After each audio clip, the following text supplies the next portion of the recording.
जैसे high status की लड़की को देखकर इंटिमिडेट हो गए क्या? नहीं, डर रहा था कि तुम फिर से चिक चिक शुरू कर दोगे, जो तुमने कर दिया। कर लो डांस। जब मैं और नवाब डांस करेंगे ना तो सब देखते रह जाओगे। हाँ, और तो किसी को कुछ काम ही नहीं।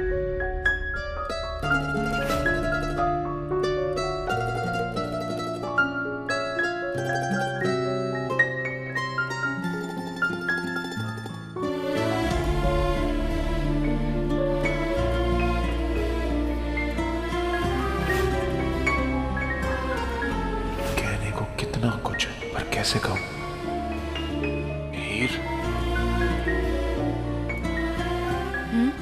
कल रात अब मुझे तसल्ली है कि बहुत जल्द एनलमेंट के बाद ये शादी एक बुरे सपने की तरह खत्म हो जाएगी।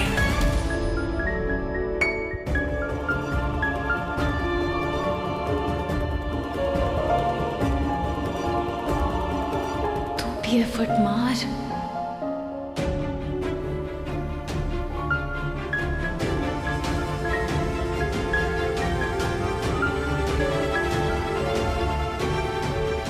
नवाब, मुझे तुमसे कुछ पूछना है।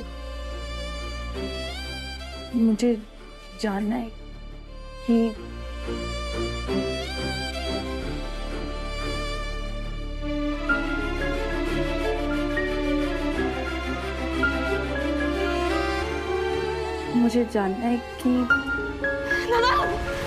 क्या? टीना, टीना, टीना, टीना, टीना, क्या?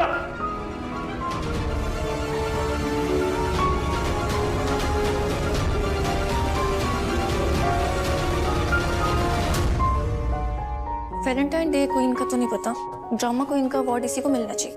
Right. Hi, I am Pammi. Arjun. तुम अर्जुन हो? Nice nice, very nice. Nice.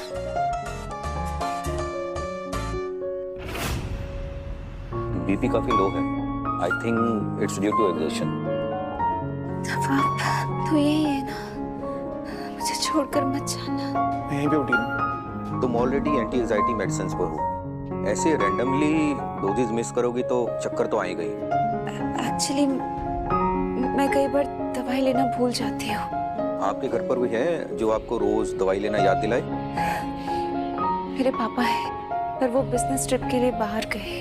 देखिए, आपको अकेले तो बिल्कुल भी नहीं रहना है, और खासकर स्ट्रेस तो बिल्कुल भी नहीं लेना है। और हाँ, हमेशा आपके पास कोई होना चाहिए आपका ख्याल रखने के लिए। बिल्कुल।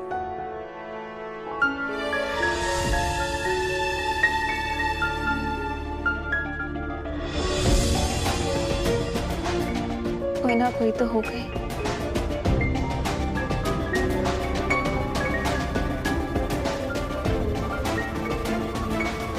तुम रेस्ट कर, मैं 1 मिनट में आता हूँ। ओके?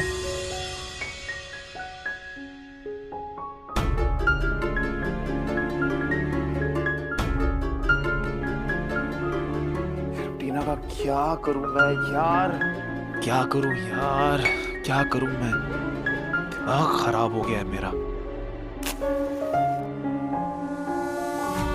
वैलेंटाइन नवाब, जल्द ही हीर इस घर और हमारी जिंदगी से हमेशा हमेशा के लिए बाहर हो जाएगी।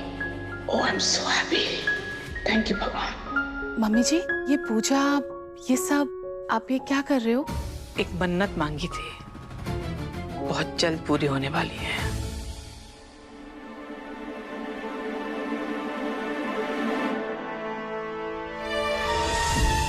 इस मशीन में सब पता चल जाता है।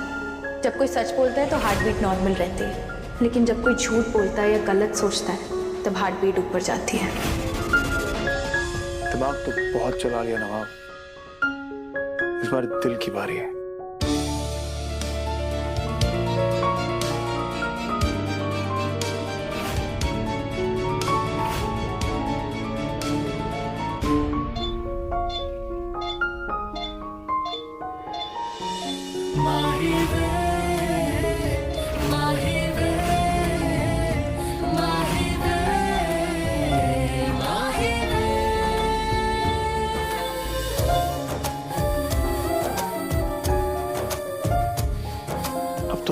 ही सुनूंगा मैं, चाहे कुछ भी हो जाए।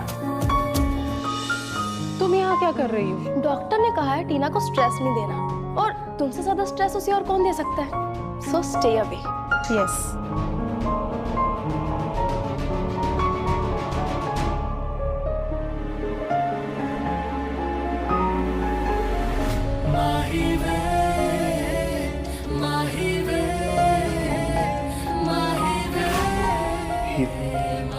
मुझे तुमसे कुछ कहना है।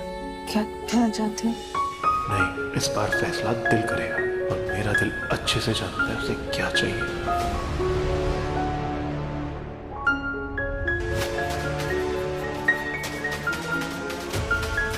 मम्मी जी, मैं पूजा पाठ के बारे में ज्यादा तो नहीं जानती, लेकिन मैंने टीवी और फिल्मों में देखा है कि अगर दिया बुझ जाए तो बहुत बड़ा अपशगुन होता है। तो कहीं इसका मतलब ये तो नहीं है कि आपकी मन्नत पूरी ही ना हो?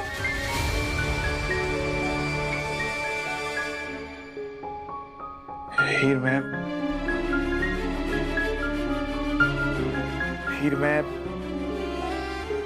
यार देखो यार, मैं नहीं जानता कि तुम क्या फील करती हो, पर नवाब,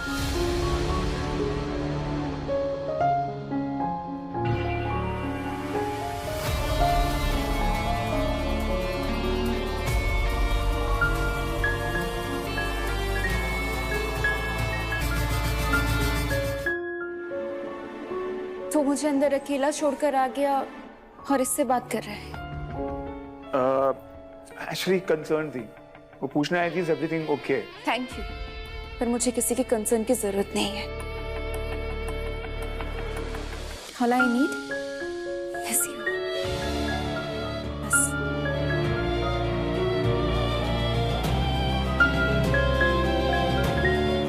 चलो तुझे घर छोड़ देता हूँ।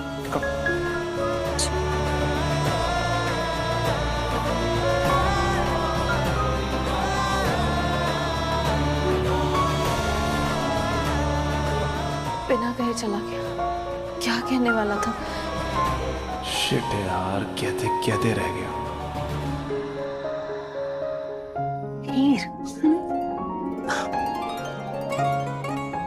सच्ची सच्ची बता ना, नजर न लगे वैसे, बाय गॉड तेरे चेहरे का ग्लो ना आज बता रहा है कि तू अलग ही मूड में है। तो बता ना क्या बात है।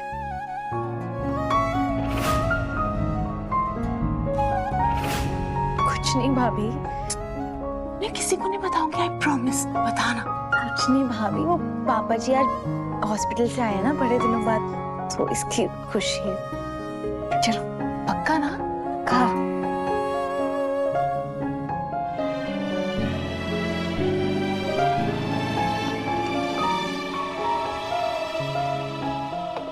फिर वही फीकी सी खिचड़ी। पापा जी, अब कुछ दिन तो आपको परहेज करना ही पड़ेगा ना।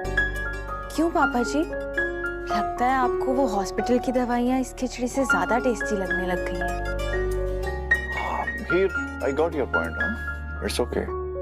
अनमोल, परसों महाशिवरात्रि है बेटा, पूजा की सारे अरेंजमेंट्स करनी है, कर लोगी ना? हाँ जी मम्मी जी, बिल्कुल हो गई। अनमोल, मिहिर को महाशिवरात्रि की पूजा और व्रत के बारे में बताया? नहीं पापा जी, मैं अभी बता देती हूँ ना। हीर, हमारे घर में ना एक रिवाज है, हर महाशिवरात्रि की पूजा होती है और घर की सारी सुहागनें अपने पति के लिए लंबी आयु का व्रत रखती हैं। हीर, मैं जानता हूँ नवाब यहाँ नहीं है, लेकिन महाशिवरात्रि की पूजा और व्रत हमारे घर का रिवाज है। क्या तुम कर पाओगी? मैं व्रत रखूंगी।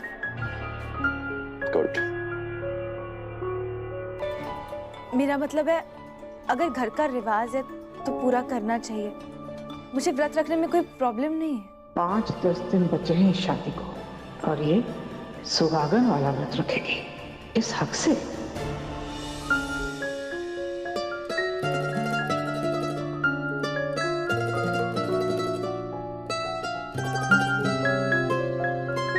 किस हक से इतनी खुशी खुशी व्रत रख रही हूँ मैं नवाब की?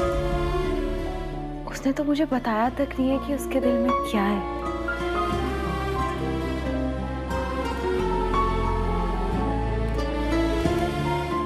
मुझे उसे कॉल करना चाहिए। यार दिल की बात करूं तो कैसे करूं यार? फोन पे, टेक्स्ट पे या वॉइस नोट पे? हाँ हाउ? अबे इडियट गधे, दिल की बात ना फोन पे नहीं की जाती है, सामने से की जाती है, आंखों में आंख डालकर। तो आंखों में आंख डालकर बात करूंगा विद पैशन। यस यार, लेकिन कल तक का पेशेंस भी तो नहीं है यार। हीर यार, तुम ही कुछ इनिशिएट कर दो यार।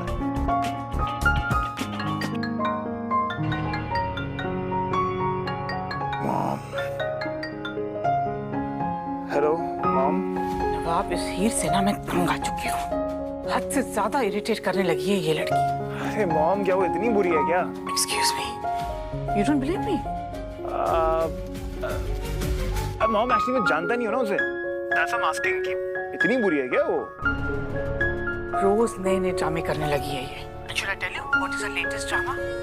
महाशिवरात्रि का व्रत रख रही है। वो व्रत जो इस घर की सिर्फ मैरिड औरतें रखती हैं। And she wants to do that व्रत। Really? तुम क्या एक्साइट हो रहे हो? नवाब तुम्हारे लिए व्रत नहीं रख रही है। दलित की गुड बुक्स में रहकर अपने मार्क्स बढ़वाने के लिए व्रत रख रही है ये। तुम्हें तो वो ठीक से जानती तक नहीं है। राइट। अच्छा लिसन बेटा, परसों महाशिवरात्रि है, हम सब मिलकर घर पे पूजा करते हैं, यू रिमेम्बर ना? बेटा, इस साल भी ये परंपरा नहीं टूटनी चाहिए, so you have to come. अरे उस हीर से ज्यादा तो तुम्हारा हक बनता है पूजा में रहने का। प्लीज बेटा, जरूर आना। ओके मॉम, मैं कोशिश करूंगा आने की। यू हैव टू कम बेटा, आई विल वेट, ओके? और नवाब, तुम्हारा एनरोलमेंट फाइनलाइज होने का मैं बेसब्री से इंतजार कर रही हूँ। अच्छा mom, anyways I have got to go. आपसे बाद में बात करता हूँ, ओके?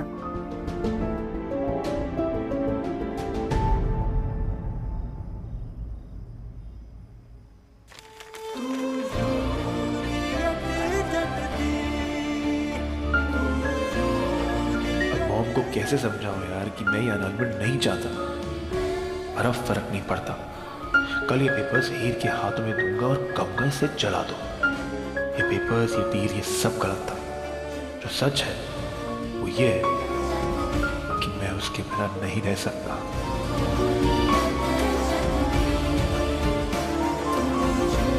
कल तो नवाब से हर बात क्लियर करके रहूंगी।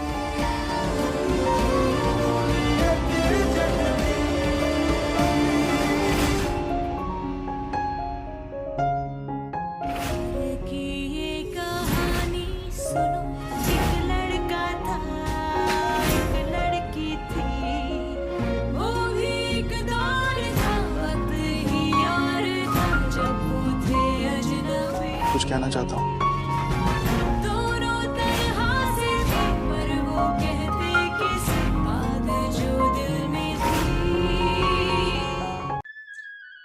आज की वीडियो में दो छोटी छोटी कहानियों के साथ आपको मोटिवेट करने का प्रयास करूंगा। इन कहानियों से आप क्या सीखते हैं हमें कमेंट बॉक्स में कमेंट करके अवश्य बताएं। एक बार एक सेवक भगवान के मंदिर में सफाई कर रहा था और वह भगवान की मूर्ति के सामने खड़े होकर कहता है कि हे भगवान, आप क्या एक ही जगह पर खड़े खड़े परेशान नहीं होते हैं? मेरे पास एक प्लान है। एक दिन के लिए आप मेरी जगह पर कार्य करें और मैं आपकी जगह पर खड़ा रहूंगा। वह भगवान से कहता है, एक दिन आप छुट्टी ले लीजिए और रिलैक्स करिए, मैं आपकी जगह पर खड़ा रहूंगा। तभी भगवान कहते हैं कि इतना आसान नहीं है हमारी जगह पर खड़े रहना। वह कहता है, मैं प्रॉमिस करता हूँ मैं एक दिन के लिए आपकी जगह पर खड़ा रहूंगा। तो भगवान कहते हैं, चल मैं तेरी बात मान लेता हूँ, लेकिन तुझे मेरी जगह पर खड़े होने के बाद कोई कार्य नहीं करना है और ना ही किसी से बातचीत करनी है। कोई भी आए, कुछ भी कहे, तुझे केवल हमारी उनकी बातों को सुनना है और कोई उत्तर नहीं देना है। वह कहता है, ठीक है, मैं प्रॉमिस करता हूँ मैं ऐसा ही करूँगा। भगवान अपनी शक्ति से उसे अपना रूप दे देते हैं और खुद उसके रूप में आकर वहाँ से चले जाते हैं।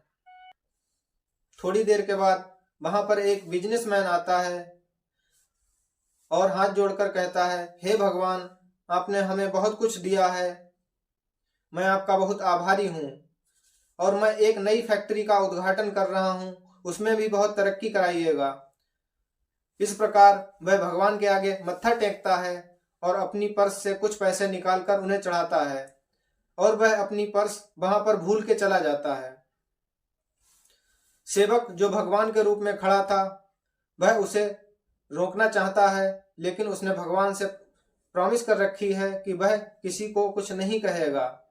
वह उसे बताना चाहता है कि तुम यहाँ अपनी पर्स भूले जा रहे हो, पर वह कुछ नहीं कहता। वह चला जाता है। थोड़ी देर के बाद एक बहुत ही गरीब व्यक्ति आता है और अपनी जेब से 1 रुपया निकालता है और भगवान के पास चढ़ा देता है और भगवान से कहता है, हे भगवान, मेरे घर में खाने को रोटी नहीं है। आपने हमें इतना गरीब क्यों बनाया? मुझ पे अपनी कृपा कर दीजिए। और अपना मत्था भगवान के आगे टेकता है। तभी उसकी नज़र उस अमीर व्यक्ति के बटुए पर पड़ती है। वह उसे उठाता है और कहता है, हे भगवान, आपने हमारी सुन ली, मैं आपका बहुत आभारी रहूंगा। और वह उस बटुए को लेकर वहां से चला जाता है। वह सेवक भगवान के रूप में खड़ा खड़ा देख रहा था। वह उसे रोकने का प्रयास करता है। वह सोचता है कि इसे रोक लिया जाए कि यह बटुआ तुम्हारा नहीं है, तुमसे पहले जो व्यक्ति आया था उसका छूट गया है। लेकिन उसने भगवान को प्रॉमिस किया था, इसलिए वह उसे जाने देता है और अपने आप को काफी समझाता है। थोड़ी देर के बाद एक सेलर वहां आता है और कहता है, हे भगवान, मैं 10 दिन के लिए अपनी शिप को लेकर समुद्र में जा रहा हूं और वहां पर एक नए व्यापार का प्रारंभ करूंगा। आप मुझे बहुत तरक्की दीजिएगा और अपनी कृपा बनाए रखिएगा। तभी वहां पर वह बिजनेसमैन आ जाता है और अपने साथ पुलिस को भी लाता है और कहता है, मेरे बाद यह व्यक्ति आया है, इसने मेरे बटुए को चुराया है। भगवान बने सेवक को रहा नहीं जाता और वह बोल पड़ता है कि मैं भगवान हूं और यह बटुआ इसने नहीं चुराया है, इससे पहले एक व्यक्ति आया था, उसने चुराया है। तभी पुलिस उसे छोड़ देती है और जाने देती है। थोड़ी देर के बाद शाम हो जाती है और भगवान अपने स्थान पर वापस आते हैं। तो वह उस व्यक्ति से कहते हैं, और बताओ कैसा दिन गुजरा? तो वह कहता है, भगवान, हमने बहुत ही अच्छा कार्य किया। कोई बहुत ही अनर्थ हो जाता और बिना अपराध किया हुआ व्यक्ति जेल चला जाता। तो वह डिटेल से भगवान को पूरी बात बताता है। तो भगवान कहते हैं, अरे मूर्ख, यह तूने क्या किया? यह तो मेरी पहले की ही प्लानिंग थी। जो अमीर व्यक्ति आया था उसने चोरी और लूट करके धन को एकत्रित किया था। अगर उसका बटुआ छूट गया था या कुछ पैसा यहाँ छूट गया था तो उससे उस गरीब आदमी का भला हो जाता। और जो तीसरा व्यक्ति शिप लेकर बाहर जाने वाला था उसे मैंने ही रोका था, क्योंकि उस समुद्र में बहुत ही बड़ा तूफान आने वाला है और वह उस तूफान में अब डूब के मर जाएगा और उसके बच्चे अनाथ हो जाएंगे और बीवी विधवा हो जाएगी। तब उस भगवान बने व्यक्ति को समझ में आता है। भगवान कहते हैं, तूने कुछ अच्छा नहीं किया, तूने सब गड़बड़ कर दिया। और वह व्यक्ति पछताने लगता है। इस कहानी से हमें यह शिक्षा मिलती है कि अगर हमारे साथ जो भी बुरा हो रहा है, इसका मतलब आगे हमारे साथ अच्छा होने वाला है। हमें भी किसी भी परिस्थिति में घबराना नहीं चाहिए। जो ऊपर बैठा है वह सबको देख रहा है, वह ही सबका सहयोग कर रहा है, वह ही अच्छा और बुरा तय करता है। इसलिए हमें अपना कार्य करते रहना चाहिए। इस कहानी से आपको कुछ सीख मिली होगी। दूसरी कहानी को शुरू करने से पहले अगर आपने हमारे YouTube चैनल को सब्सक्राइब नहीं कर रखा है तो प्लीज सब्सक्राइब कर लीजिए, बेल आइकॉन को दबा के नोटिफिकेशन को ऑल कर लीजिए। एक बढ़ई था जो अपने मालिक के यहाँ 40 वर्षों से कार्य कर रहा था। उसकी उम्र लगभग 60 वर्ष हो चुकी थी। वह एक दिन अपने मालिक के यहाँ जाकर कहता है कि मालिक, मैं अब रिटायर होना चाहता हूँ मेरी काफ़ी उम्र हो चुकी है। मैं अपने बच्चों के साथ कुछ समय व्यतीत करना चाहता हूँ, इसलिए मैं अब आप काम नहीं करना चाहता।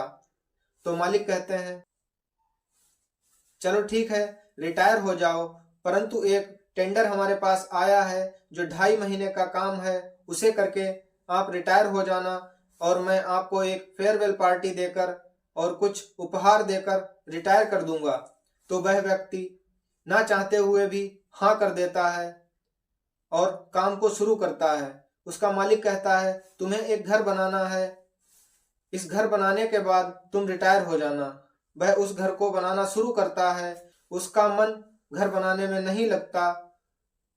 वह ऊपर के मन से कार्य करता है और उस घर को तैयार करता है। वह उस घर में अच्छा काम नहीं करता, ना ही अच्छी लकड़ियां लगाता है, ना ही अच्छी से पॉलिशिंग करता है, ना ही अच्छी से कीलें लगाता है। कुछ समय बाद वह घर बनकर तैयार हो जाता है। तो एक दिन मालिक उस घर के सामने आ रहे होते हैं, घर से 4-5 कदम पहले ही रुक जाते हैं और उस व्यक्ति को बुलाकर उसके हाथ में एक चाबी देते हैं और कहते हैं, यह जो घर तुमने बनाया है यह तुम्हारे लिए उपहार है, अब तुम आराम से रिटायर हो सकते हो। वह व्यक्ति सोचता है कि यह मैंने क्या किया, यह घर मैं अपने लिए बना रहा था। अगर यह मुझे पता होता कि यह घर मुझे मिलेगा तो मैं इसमें से बढ़िया सी डिजाइनें बनाता, बढ़िया सी दीवारें बनाता और हर चीज इसकी बढ़िया से बढ़िया करके बनाता और इसे बहुत मजबूत तरीके से बनाता, अपना पूरा दिल और दिमाग लगाकर इसमें काम करता। वह अब पछताता है और कहता है, काश मैं ऐसा कर पाता, काश मुझे पहले से पता होता और काश मैं इसे दोबारा बना पाता, काश मैं Ctrl+Z दबा के अंडू कर लेता और दोबारा इस घर को बना पाता। इसी प्रकार हम भी किसी भी कार्य को करते हैं तो पूरा मन लगाकर नहीं करते हैं। हमें कोई भी कार्य करना चाहिए पूरा मन लगाकर करना चाहिए, वह चाहे पढ़ाई हो या नौकरी हो, कहीं पर भी हम कार्य करते हैं तो हमें खुशी खुशी और पूरा दिलो दिमाग लगाकर कार्य करना चाहिए।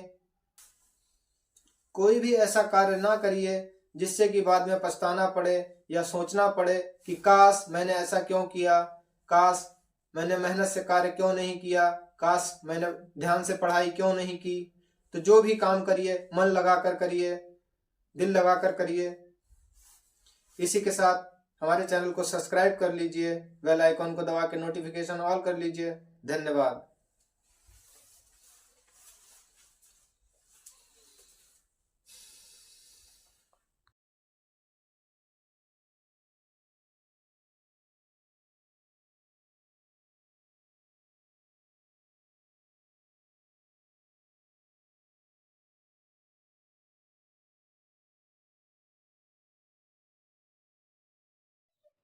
नमस्कार दोस्तों, मैं एडवोकेट आकाश श्रीवास्तव एक बार फिर से अपने YouTube चैनल में आपका स्वागत करता हूं। आप देख रहे होंगे पीछे bar council of Uttar Pradesh का चुनाव चल रहा है। इस बार काउंसिल उत्तर प्रदेश के चुनाव में आपको हम बताएंगे क्या क्या एलिजिबिलिटी चाहिए। बार काउंसिल उत्तर प्रदेश के चुनाव में वोट करने के लिए पहले तो LLB की डिग्री होनी चाहिए और दूसरा उसमें आपको स्टेट बार काउंसिल में रजिस्ट्रेशन कराना होता है, जिसके बाद आपको एक COP की आवश्यकता पड़ती है और AIB का एग्जाम क्वालिफाई करना पड़ता है। तो अभी हम आगे कुछ एडवोकेट से बात करेंगे जिनसे यह सवाल पूछेंगे तो सदस्य चुने जाएंगे, उनको अधिवक्ताओं के लिए क्या करना चाहिए। एसोसिएशन के कुछ अधिवक्ता मौजूद हैं हमारे साथ, उनसे हम bar council of Uttar Pradesh के चुनाव के बारे में कुछ चर्चा करने वाले हैं। सर बताइए हमें कि bar council of Uttar Pradesh में जो सदस्य चुन के जाएंगे उनसे आप क्या अपेक्षा रखते हैं। हम चाहते हैं कि सबसे पहले जो बार काउंसिल में यहाँ पर सदस्य चुन करके जाते हैं वो यंग एज अधिवक्ताओं के लिए एक ऐसा कानून बनाए जिसमें 5 साल तक जो अर्निंग है वो बार काउंसिल अपनी तरफ से उनको दे ताकि वो भविष्य में आगे बढ़ सके। फर्स्ट जनरेशन लॉयर जो कि नए नए आते हैं और उन्हें अधिवक्ता प्रैक्टिस शुरू करते हैं, उन्हें जो कठिनाइयां का सामना करना पड़ता है उस पर आप क्या कहेंगे। मेरा बार काउंसिल उत्तर प्रदेश से ये निवेदन है इस बारे में कि वो जो यंगिश अधिवक्ता हैं उनके लिए चैम्बर की व्यवस्था, अगर चैम्बर की व्यवस्था नहीं कर सकते हैं तो चलवाने के लिए सीट की व्यवस्था वो पूरी तरीके से करें, ताकि वो लोग भी अपनी प्रैक्टिस इतनी अच्छी तरीके से कर सकें ताकि वो भविष्य में अपने परिवार का फ्यूचर जो है वो ऊपर ब्राइट कर सकें। हाँ सर, बताइए कि जो नए सदस्य चुन के जाएंगे उनसे आप क्या अपेक्षा रखते हैं? देखिए, मैं Abhishek Mishra, ex joint secretary central bar association Shahjahanpur. मेरी जो बार काउंसिल में चुनकर जाएंगे, मेरी उनसे अपेक्षाएं ये है कि अधिवक्ताओं का जो सम्मान है वो बरकरार रहे, अधिवक्ता प्रोटेक्शन एक्ट लागू हो, और लगातार ये देखने में आ रहा है कि जो अधिवक्ताओं की गरिमा थी, जो सम्मान था, वो कम होता जा रहा है। तो हमारा यही निवेदन है कि अधिवक्ताओं के हित में कार्य करें और अधिवक्ताओं के सम्मान को जो है सुरक्षित रखें, और अधिवक्ता प्रोटेक्शन एक्ट लागू हो, जिससे कि जो है अधिवक्ता सुरक्षित होकर के समाज को न्याय दिला सके। Sir, bar council Uttar Pradesh में जो सदस्य पुराने मौजूद हैं उन्होंने क्या कार्य किए हैं? वो जो दोबारा रिपीट होंगे या नए सिरे से नए सदस्य चुने जाएंगे?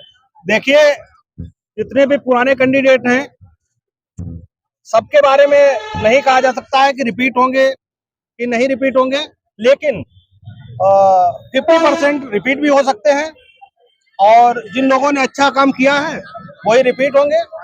और जो भी अभी तक के काम हुए हैं उनमें मेरा निवेदन लोगों से ये है कि अधिवक्ता प्रोटेक्शन एक्ट जरूर लागू कराएं। आने वाले 10-15 दिनों में सेंट्रल बार एसोसिएशन का लोकल चुनाव होने वाला है, उस पर हमारे साथ संयुक्त सचिव जी उपस्थित हैं। इनका नाम है अंचल दीक्षित जी। आप इसके बारे में क्या करना चाहेंगे? धन्यवाद भाई साहब। ऐसा है, मैं joint secretary Anchal Dikshit central bar association Shahjahanpur.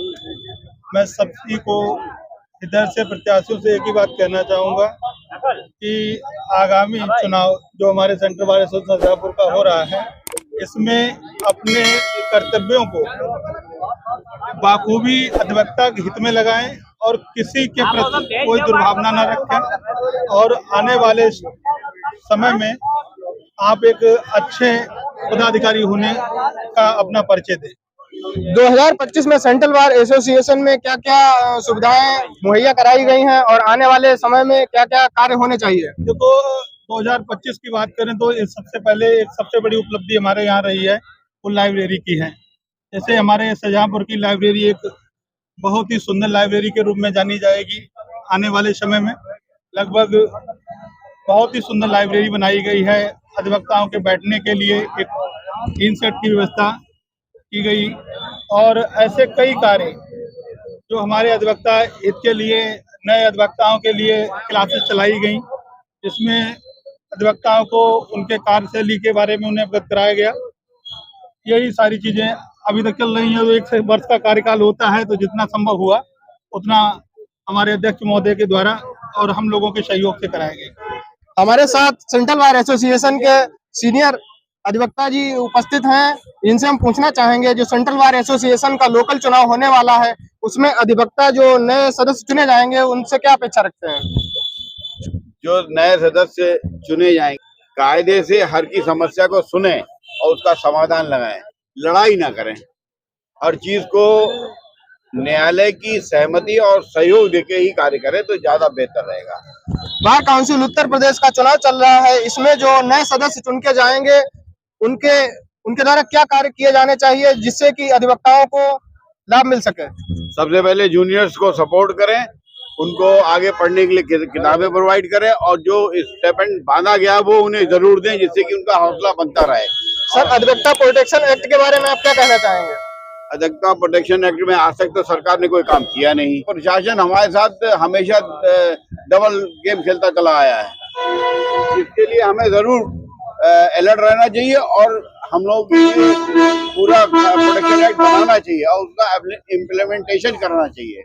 Central bar association Shahjahanpur में नई कार्यकारिणी गठित होगी, उसमें ऐसा व्यक्ति चुन के आना चाहिए जो कि अधिवक्ताओं की समस्याओं का निपटारा सही से कर सके और उनके साथ खड़ा रह सके।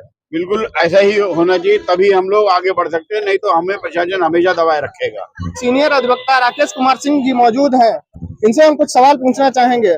Sir, central bar association Shahjahanpur का लोकल चुनाव 15 दिन में होने वाला है, जो नए प्रत्याशी चुने जाएंगे उनसे आप क्या अपेक्षा रखते हैं? मैं ये चाहता हूँ कि जो नए प्रत्याशी हो कर्मठ हो, निपटारा करें जो भी समस्याएं हो, ना कि घोटाला करें। Bar council of Uttar Pradesh का चुनाव चल रहा है, इसमें जो नए सदस्य चुन के जाएंगे उनसे आप क्या उम्मीद रखते हैं? उनसे नए सदस्यों से मैं ये उम्मीद रखता हूँ कि वो भी जो हम लोगों के अधिवक्ताओं की परेशानियां हैं और जो भी जूनियर्स अधिवक्ता हैं उनकी परेशानियां हैं, उनको ध्यान में रखते हुए कदम उठाएं। और जो पुराने सीनियर्स जो पहले रह चुके हैं वे लोग तो बाद में कोई ध्यान ही नहीं देते हैं, तो हम भी ये चाहते हैं कि नए लोग चुन करके ऊपर जाएं और पूरी शक्ति के साथ जो है वो अपना कार्य करें। सर, न्यू जनरेशन लॉयर्स के बारे में आप क्या कहना चाहेंगे? उन्हें कैसे सीनियर से मदद मिल सकती है, इस पर आप कुछ अपना सुझाव दीजिए। न्यू जनरेशन जो है अगर सही ढंग से जूनियरशिप करते हैं, और ये जूनियरशिप होना उनके लिए बहुत जरूरी है, और जो जूनियरशिप नहीं करते हैं, इधर उधर वो करते हैं, तो वो वकालत नहीं कर पाते हैं। मस्ट जूनियरशिप है और अच्छे गुरु के संरक्षण में जूनियरशिप करें और मेहनत से अपना कार्य करें। अधिवक्ता प्रोटेक्शन एक्ट के बारे में आप क्या कहना चाहेंगे? बिल्कुल होना चाहिए, जिस पर हमारे जो पूर्व सीनियर्स जितने भी मेंबर्स हैं कोई ध्यान नहीं दे रहे हैं पूरी ताकत से, ये बिल्कुल लागू होना चाहिए। हमारे साथ आगरा से अरविंद मिश्रा जी मौजूद हैं, इनसे हम पूछना चाहेंगे कि अगर आप आगामी चुनाव को जीतते हैं तो आप अधिवक्ताओं के हित में क्या क्या मांग करेंगे और क्या क्या उनकी सपोर्ट करेंगे? सबसे पहले मैं आपके चैनल के माध्यम से शाहजहांपुर के सभी अधिवक्ताओं को नमस्कार करता हूं। जहां तक भविष्य में करने वाले प्रोग्राम्स की बात है, तो देखिए बहुत से क्षेत्रों में और जो कार्यवाही और जो कार्य प्रणाली वर्तमान बार काउंसिल ने अपना रखी है उससे आम अधिवक्ता के बीच में असंतोष है। जैसे बार काउंसिल के कार्यकलापों में आपका ट्रांसपेरेंसी नहीं है, तो सबसे पहली चीज़ ट्रांसपेरेंसी होनी चाहिए। क्या बजट है, क्या खर्चा है, ये सब चीज़ें एक आम अधिवक्ता को मालूम होनी चाहिए, क्योंकि ये उसका पैसा है। इसी तरीके से जूनियर एडवोकेट्स के लिए एक स्टाइपेंड का प्रावधान इतने दिनों से सुन रहे हैं, लेकिन बार काउंसिल ने कभी उस पर सीरियसली विचार नहीं किया। इवन वरिष्ठ लोगों के लिए एक पेंशन का इंतजाम या किसी तरीके की इंश्योरेंस पॉलिसी का इंतजाम अगर कर दिया गया होता तो वो हमें पूरे दिन नहीं देखने पाते। महिलाओं के लिए भी ये आवश्यक है कि जैसे एडॉक टीचर्स के लिए, एडॉक एम्प्लॉयज़ के लिए हाई कोर्ट और सुप्रीम कोर्ट ने आदेश दिए हैं कि इनको प्रेगनेंसी में मैटरनिटी लीव दी जाए विद सैलरी। उसी तरीके से महिलाओं को भी प्रेगनेंसी के दौरान और प्रसव के दौरान उनके खर्चे भी बढ़ जाते हैं, आय ख़त्म हो जाती है, इसलिए उनका भी वित्तीय प्रबंध किया जाना आवश्यक है। इसके अलावा एडवोकेट्स प्रोटेक्शन एक्ट पे मेरा कहना यह है कि वर्तमान में जो प्रणाली चल रही है ये उतनी महत्वपूर्ण नहीं है। ये काम एक जजेस प्रोटेक्शन एक्ट 1985 का है, उसमें एक छोटा सा संशोधन करके पूरा किया जा सकता है, जिससे वही संरक्षण जो न्यायिक अधिकारियों को है उसी के बराबर अधिवक्ताओं को भी मिल सके, क्योंकि अधिवक्ता का भी निर्भीक और निष्पक्ष होकर अपने क्लाइंट की पैरवी करना आवश्यक है। इस तरीके से बहुत से प्रोग्राम हैं और जब कुछ हो जाएंगे सुयोग्य अगर तो अवश्य आप देखेंगे एक परिवर्तन आएगा। ये शब्दों बहुत बहुत धन्यवाद सर, हम उम्मीद करते आप लोग चैनल को सब्सक्राइब, वीडियो को लाइक शेयर अवश्य करेंगे। धन्यवाद।